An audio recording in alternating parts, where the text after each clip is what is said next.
If you want to download and install all the apps or games on your own 4K Pro Google TV box, then let me show you where's Google Play Store of On Streaming Player so that you can browse and install all the available apps. To install any new apps and games, you can simply go to the Apps tab and then type in the name of the app or game in the search bar, or you can scroll down to view by categories and browse all the recommended apps and games. But as you can see here, it only shows some selected apps and it doesn't have any category for games. So to view all the games and apps that's available on your own 4K player, you'll need to go to Play Store. And to open Play Store, you'll need to use the Google Voice Assistant. Just press the microphone button or use hands-free Google Assistant and say, "Hey Google, open Play Store."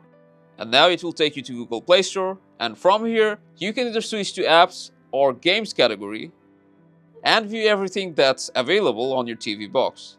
So just find your desired app, open it, and hit install. After it's installed, they will be added to your Google TV Home. So that's how you can install apps and games on your own 4K streaming player. So don't forget to give this video a thumbs up, subscribe for more guides, and I'll see you around.